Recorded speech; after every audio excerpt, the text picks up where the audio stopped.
RCR, la red que comunica y une al Perú. Le damos la bienvenida a esta hora a Gustavo Nakamura, director del Centro de Innovación Políticas Públicas, especialista en políticas de educación y conductor del programa Hablemos de Educación. Gustavo, qué gusto saludarte, gracias por atender esta comunicación, muy amable como siempre. Gracias a ti, Pepe, un gusto siempre estar en casa. ¿Estamos o no estamos preparados para la presencialidad, ¿no? Es un tema que se está debatiendo bastante, se ha abierto un conjunto de opiniones, lo cual nos parece saludable, ¿no? Pero si entramos ya al terreno del análisis, tú conoces muy de cerca, viajas permanentemente, estás en contacto con personas que están vinculadas al sector de educación, ¿no? ¿Estamos o no preparados? Mira, José, la pregunta es oportuna y hay que responder como con sinceridad. Como yo te había dicho, y siempre lo hemos mencionado en el programa, cuando me has entrevistado, el país, hace 2 años las escuelas cerraron. La gran pregunta que hay que hacer, no sé si están preparadas las escuelas para recibir a los estudiantes con estas condiciones y esta pandemia. Probablemente sea que no.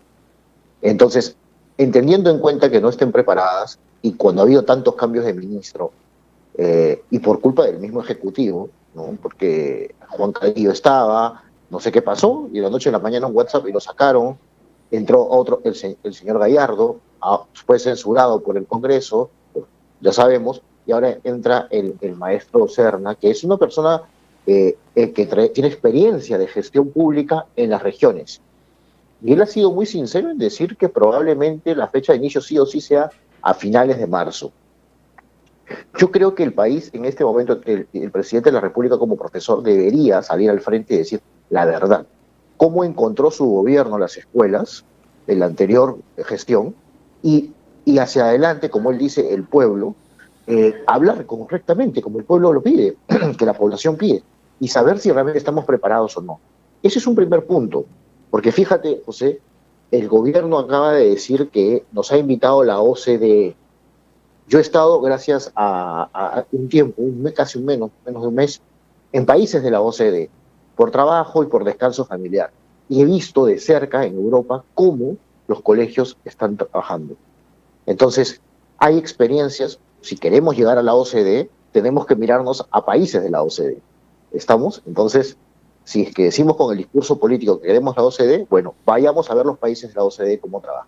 Y ahí tenemos gratas sorpresas. Los países no han cerrado tantos meses como nosotros.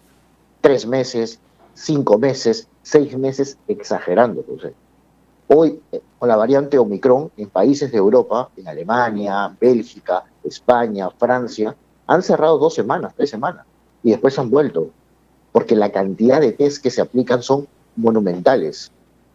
Eso es un tema importante. Las escuelas tienen test de antígenos cada 2 días. En Alemania le toman la muestra a los alumnos.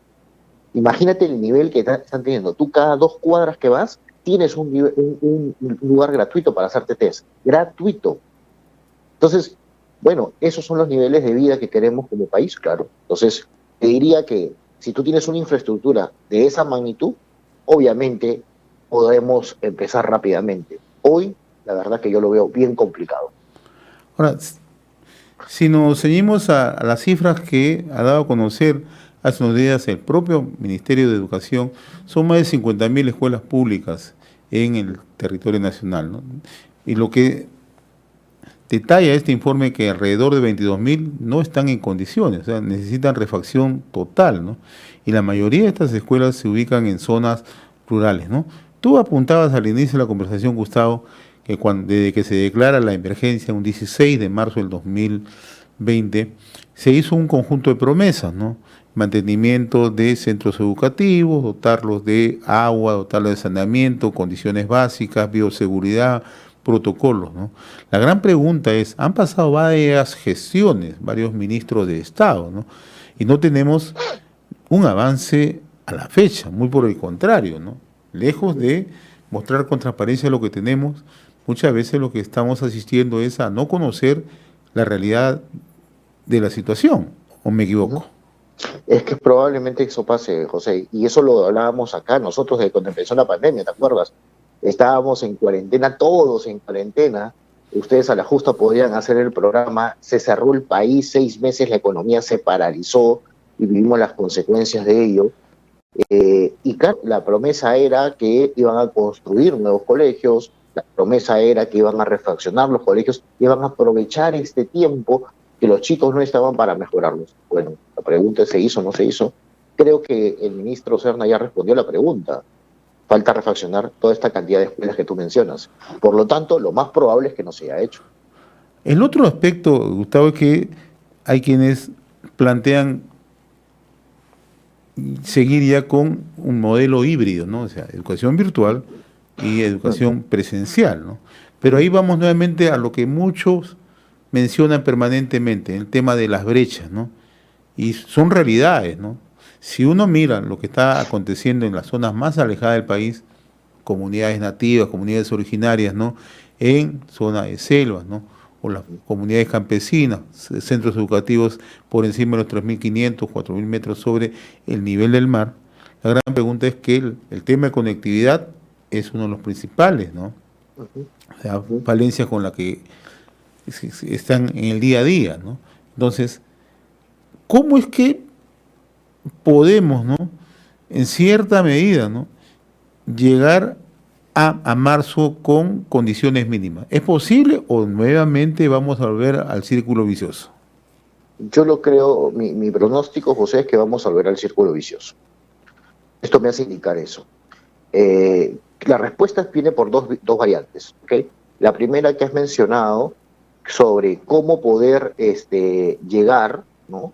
Es bien complicado. Las brechas digitales que tú dices y las brechas que se están produciendo en las zonas más altas del país, en la sierra de nuestro país y en la selva, porque es ahí, o la costa ya cerca de la selva, las zonas rurales, es donde más las brechas se han incrementado seguramente.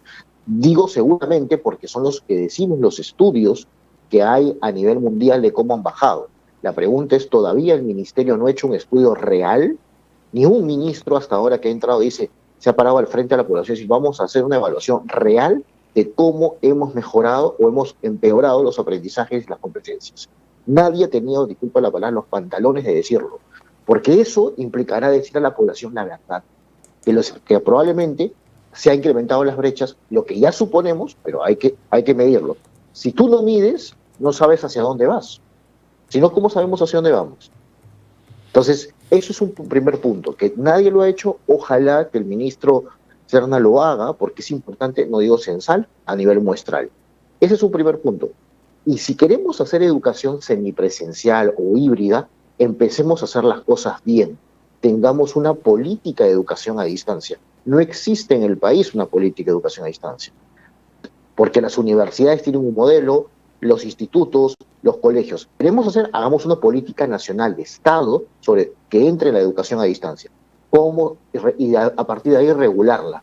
Porque si no, José, lo más probable es que comience para la universidad, es tales requisitos, tales cosas, tales estándares como se dan, para los institutos tales, para los colegios tales, y después hay que hacer una consultoría para revisar si los estándares están adecuados. Vamos a implementar colegios pilotos, de ahí una evaluación, y ya estamos en el año 2026, tranquilamente. Y no se implementó nada. Entonces, yo creo que si queremos hacer las cosas bien, como muchos países del mundo, de la OCDE, vuelvo a decir, porque ahora la bandera es la OCDE, entonces tienen una política clara. Creo que esos dos términos son fundamentales para poder avanzar en educación.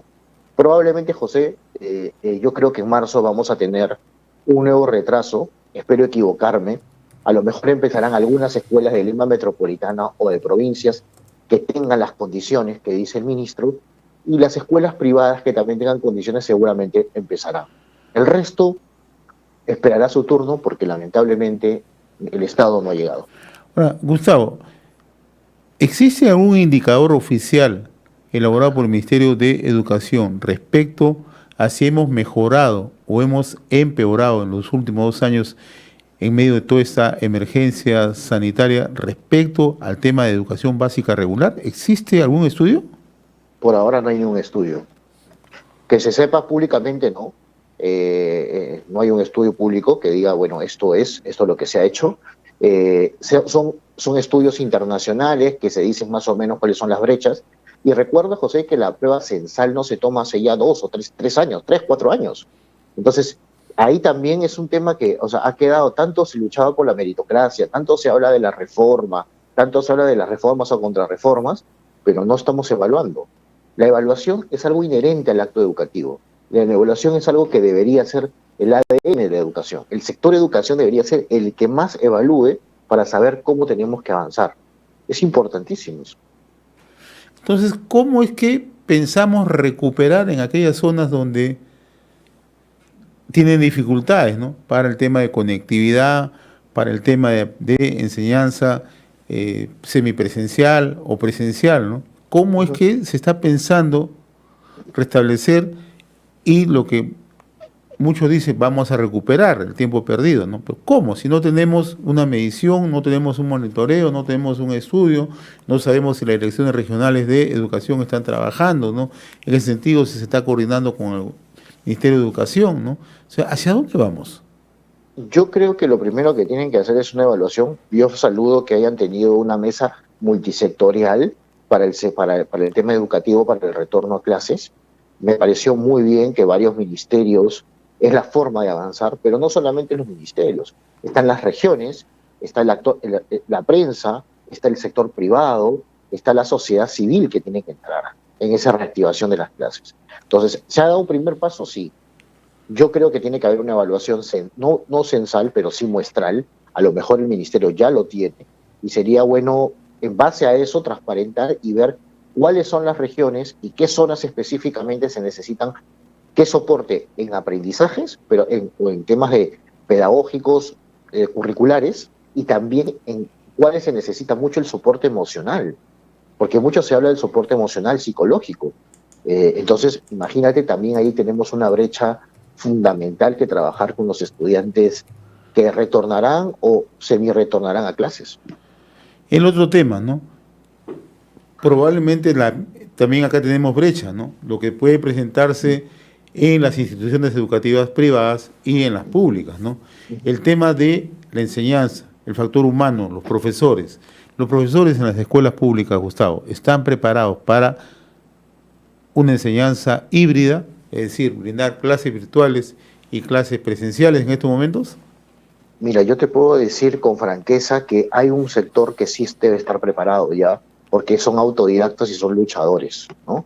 Esos luchadores que menciona el presidente Pedro Castillo no son los que salen a marchar necesariamente, son luchadores que están buscando los recursos para llegar a la población y a sus estudiantes. Y de eso hay muchísimo, y no solamente en Perú, en varios países de América Latina. Yo tengo el gusto de enseñar a profesores de la República Dominicana, del Paraguay, países que abajo están en niveles de la OCDE en temas de aprendizaje, de estudios de PISA, y la han tenido que luchar también. Entonces yo creo que sí hay profesores que están preparados, pero no es la gran mayoría.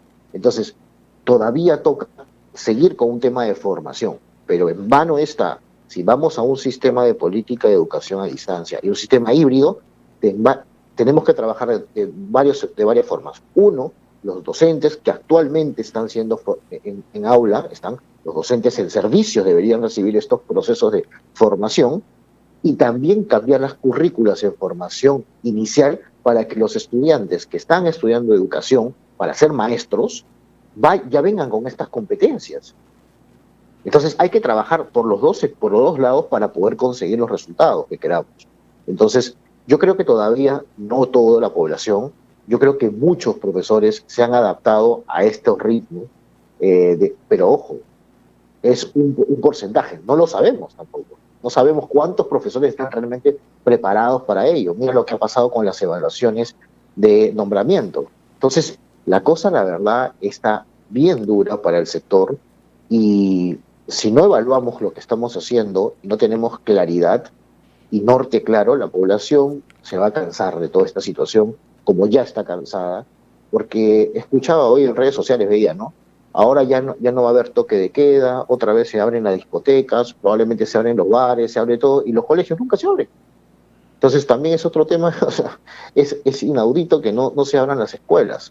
Entonces, lo que pasa es que, vuelvo a la pregunta inicial, ¿están preparadas las condiciones de las escuelas públicas y privadas para recibir a nuestros hijos? Me temo que no todas. Una pregunta final, Gustavo. El tema de la jornada completa. Tú viajas permanentemente, conoces experiencias en otras partes del mundo, ¿no? ¿Qué es lo más aconsejable en la posibilidad de reinicio presencial? ¿Jornadas de 4 horas, 7 horas, jornadas completas? Mira, hay diversos sistemas. Hay países que han determinado hacer jornadas de frente, jornadas completas. Hay países que han determinado que se trabaje primero por 4 horas, por bloques, porque recuerda que hay escuelas que tienen turno de la mañana y turno tarde. Esas escuelas va a haber afluencia de los estudiantes. ¿Cómo se va a manejar esa logística para que no haya ese choque de virus? Disculpen, pero es la verdad, o sea, el cruce de personas y todo eso. ¿Cómo se va a manejar eso? Entonces, yo creo particularmente que se tiene que hacer de acuerdo a cada zona, de acuerdo a cada realidad. Yo creo que es momento que comencemos a pensar que la currícula, el inicio del año escolar puede ser diferenciado de acuerdo a la zona geográfica de nuestro país, y es hora, hace mucho tiempo. Entonces, comencemos a trabajar eso. Yo creo que eso es posible. Mi experiencia, yo creo que vamos a empezar paulatinamente. No va a ser de golpe, porque también hay que entender que los padres de familia tienen un cierto temor de reiniciar las clases, dado la variante que tenemos y obviamente los niveles de contagio que hay. Nuestro agradecimiento a Gustavo Nakamura Flores, director del Centro de Innovación de Políticas Públicas, especialista en temas de educación pública y conductor del programa Hablemos de Educación. Como siempre, un fuerte abrazo. Gracias, Gustavo. RCR, la red que comunica y une al Perú.